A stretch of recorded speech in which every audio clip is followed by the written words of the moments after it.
In this edition of Back in History, we bring to you a documentary on the life and times of Patrice Lumumba, a Congolese politician, independence leader, and first Prime Minister of the then Republic of the Congo, a country in Africa now known and called the Democratic Republic of the Congo. Patrice was loved by many of his people, owing particularly to the role he played towards the securing of independence from colonial forces. He commenced his administration on a smooth note, but in no time, a coup was plotted against him. He was arrested and later killed. His body was buried in a shallow grave, but later dug up and destroyed with acid. In 2022, Belgium formally apologized for its role in the execution of Lumumba. Lumumba's story is that of a young, vibrant African who did his best to secure independence for his country and then rose to power only to be eliminated at his prime. Welcome to this edition of Back in History.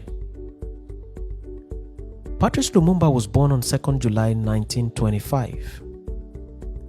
He was born in the Katakokombe region of the Kasai province of the then Belgian Congo.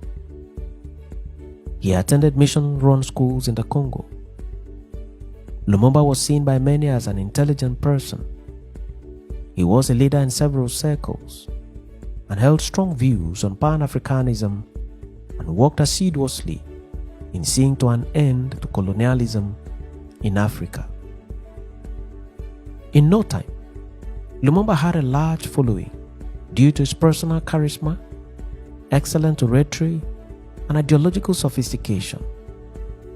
He took special interest in the Enlightenment ideas of revolutionists like Jean-Jacques Rousseau and Victor Hugo. He wrote extensively, and most of his works had anti-imperialist themes. He continuously worked for national goals and independence from colonial forces. In 1960, Lumumba attended a round-table conference in Brussels with other citizens of his country, and top on the agenda at the said conference was the grant of independence to Congo. The discussions were successful and Congo was granted independence by Belgium, and on 30th June 1960, the independence of the Congo was formally celebrated and was well attended by Congolese independence advocates, the people of Congo in general, King Baudouin of Belgium, and a large segment of the foreign press. At the ceremony, the king praised the development strides of the colonial power in the Congo. He ended his speech with an admonition to the new leaders of the Congo in the following words, quote, "Do not compromise the future with hasty reforms, and do not replace the structures that Belgium has handed over to you until you are sure you can do better. Do not be afraid to come to us. We will remain by your side and give you every needed advice." End of quote.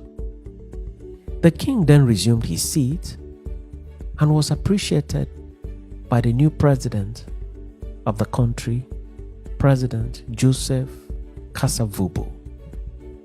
There and then, Lumumba, the prime minister, made an impromptu speech and reminded the audience that the independence of Congo had not come to them magnanimously by Belgium, as they are made to believe. He delivered a speech that Belgium took personal and did not forgive him for the rest of his life. Part of the speech went as follows, unquote, "For this independence of the Congo, although being proclaimed today by agreement with the Belgium, an amicable country with which we are on equal terms, no Congolese worthy of the name will ever be able to forget that it was by fighting that it has been won.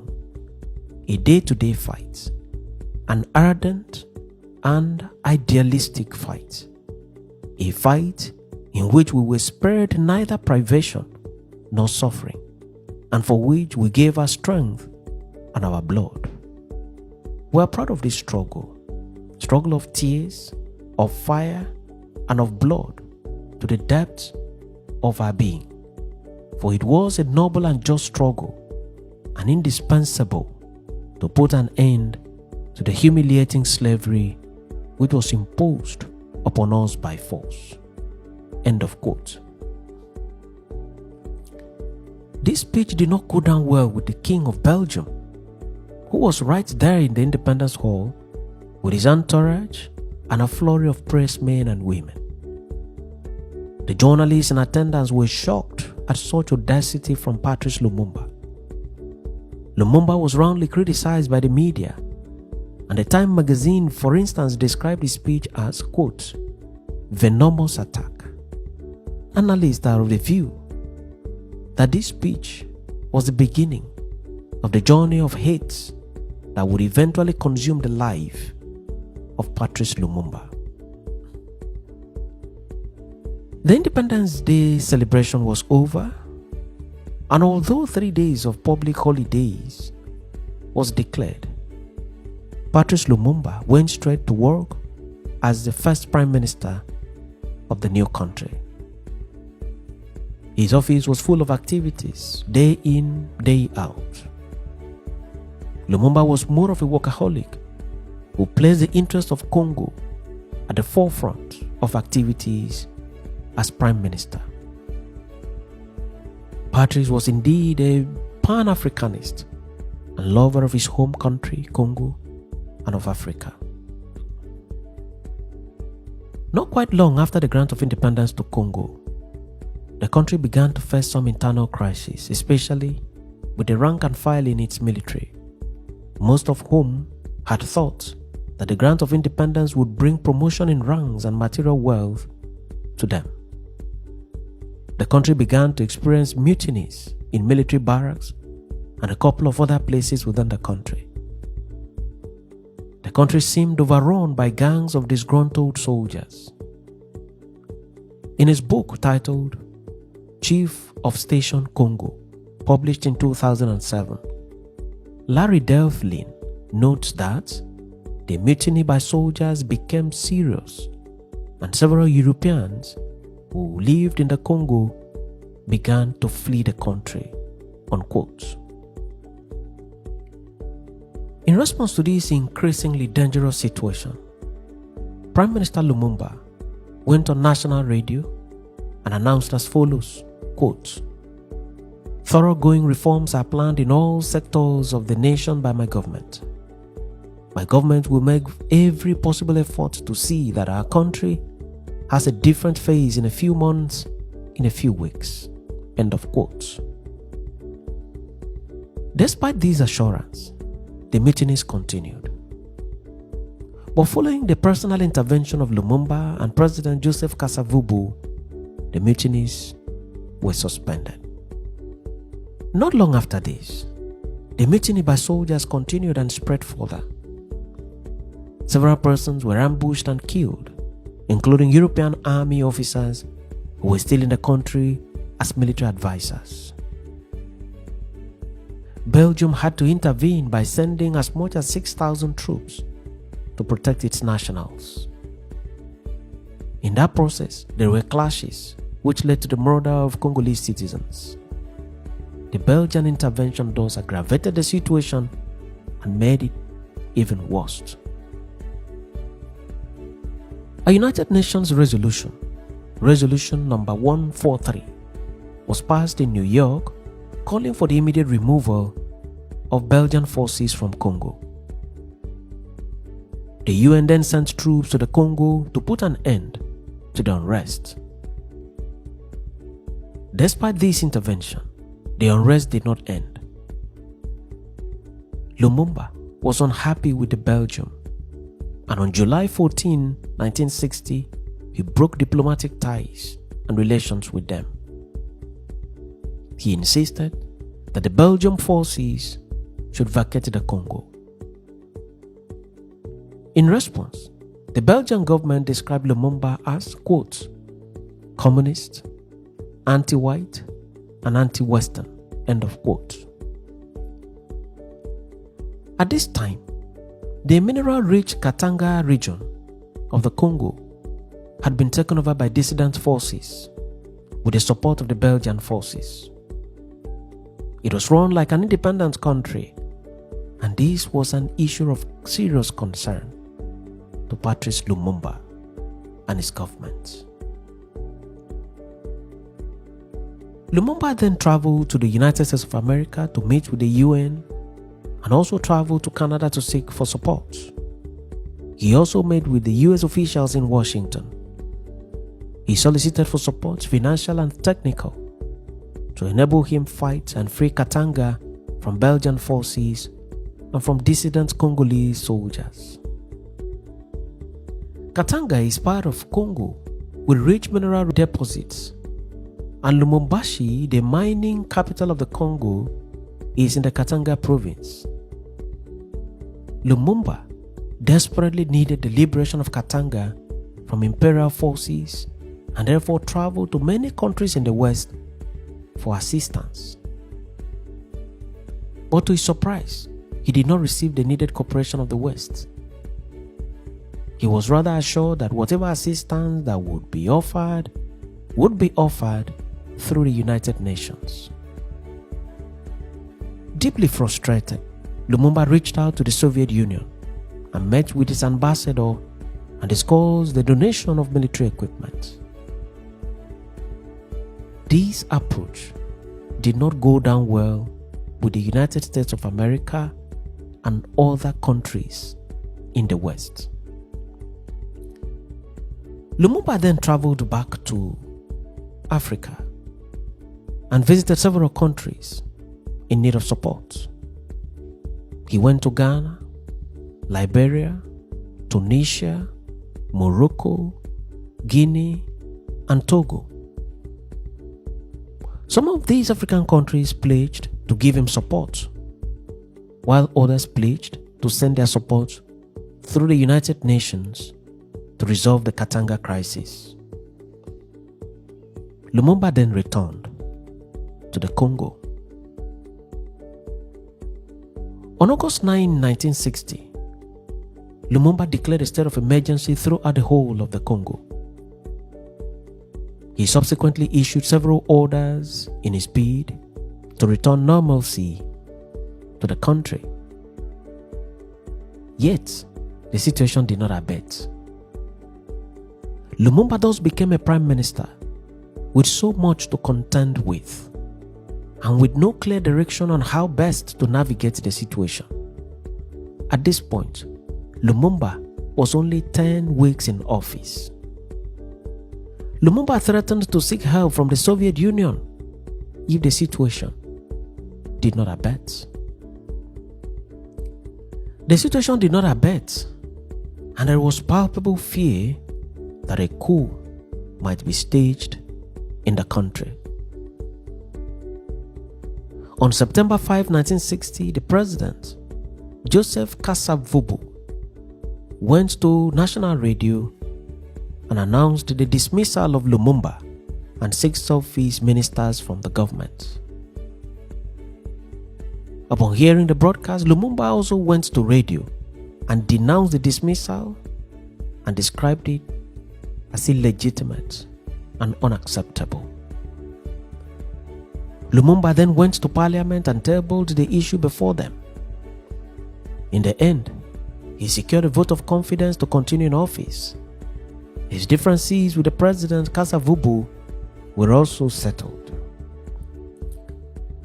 While the dust was yet to really settle in the country, a coup took place in the Congo. On September 14, Colonel Mobutu Sese Seko announced over the radio that he was launching, quote, a peaceful revolution to end the political impasse in the country. He stated that from henceforth the military and Congolese graduates would govern the country while the politicians sort out their differences. The situation did not improve. Lumumba still held out himself as the man in power and remained in his official residence, he did not vacate the official residence. He also made efforts to have a conversation with Mobutu, who was his friend of many years, all to no avail. In November of the said year, Lumumba was arrested by forces loyal to Mobutu. The Soviet Union accused the First World as sponsoring the arrest of Lumumba and called for his immediate release and his immediate restoration as Prime Minister of Congo. This intervention by the Soviet Union did not help the situation. On December 3, 1960, Lumumba was sent to the Theisville military barracks, Camp Hardy, where he was detained and poorly fed on Mobutu's orders. On 17 January 1961, Lumumba was flown to Elizabethville, where he was brutally beaten and tortured by Katanga officers. He was beaten together with two of his associates who were arrested with him. Later that night, Lumumba was driven to an isolated spot together with his associates.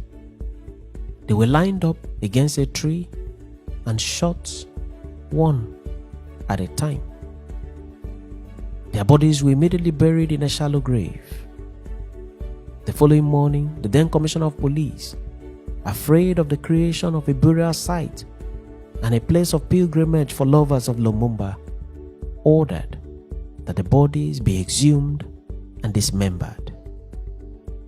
The dismembered bodies were soaked in sulfuric acid and dissolved beyond recognition. The news of Lumumba's death was greeted with protest on several streets in many European countries. The assassination was seriously condemned. Many persons suspected Belgium as being complicit in the death of Lumumba. Others accused the US. It has been reported, for instance, that the execution and exhumation of Lumumba's body was supervised by the Belgian Commissioner for Police, Gerard Soet. In an interview with Gerard Soet, granted in 1999 on a Belgian television, Gerard displayed two teeth that he claimed he had served from Lumumba's body. This was a shocker to the world. In 2016, Belgian forces recovered one of the teeth from Gerard's daughter. At that time, her father Gerard, who had preserved the tooth for decades, had passed on. In June 2020, Lumumba's daughter, Julian Lumumba, wrote a letter to Philippe, King of the Belgians, and appealed for, quote, the return of the relics of Patrice Emery Lumumba to the ground of his ancestors, end of quote. She described her father in the said letter as, quote, a hero without a grave. She queried, quote, why after his terrible murder, her father remains condemned to remain a wandering soul without a grave to shelter his eternal rest, end of quote. On 10th September of the said year, 2020, a Belgian judge ruled that Lumumba's remains, which then consisted of his tooth, must be returned to his family. In May 2021, the Congolese president, Felix Tshisekedi, announced that plans have been concluded with Belgium for the repatriation of the last remains of Lumumba. In June 2022, the remains of Patrice Lumumba was officially handed over to his children during a ceremony at Egmont Palace in Brussels, Belgium, by the country's federal prosecutor. The Prime Minister of Belgium, De Croo, apologized on behalf of the Belgian government for the government's role in the assassination of Patrice Lumumba. He stated thus, unquote, for my part, I would like to apologize here, in the presence of his family, for the way in which the Belgian government influenced the decision to end the life of the country's first prime minister. End of quote. Lumumba's only remaining tooth was then put in a full-sized casket draped in the Congolese national flag for African diaspora of Belgium to pay their last respects.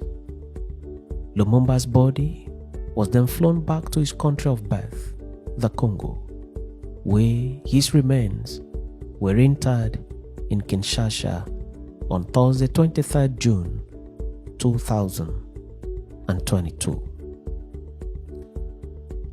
Despite his short reign as Prime Minister for only 10 weeks, Patrice Lumumba was seen as an iconic figure, a true patriot, a nationalist, and a passionate lover of his people. He was uncompromising and was loved by many across the globe. His downfall was viewed as highly detrimental to the wave of African nationalist movement at the time. Lumumba was indeed caught in the midst of centrifugal forces at home and abroad, all of whom worked together to bring his rule to an end and to finally bring his life to an end. In 1972, Thomas Kanza, a friend and colleague of Lumumba, wrote the following about him, unquote, "Despite his brief political career and tragic death, Lumumba entered history through the front door. He became both a flag and a symbol. He lived as a free man and as an independent thinker. He represented for the Congo what Castro meant for Cuba, what Nasser meant for Egypt, Nkrumah for Ghana, Mao Zedong for China, and Lenin for Russia." End of quote. The memory of Prime Minister Patrice Lumumba shall remain in the hearts of many in Congo and across the world for many more years to come. Many thanks for watching this edition of Back in History, and do remember to subscribe to the channel and follow the page for regular notifications.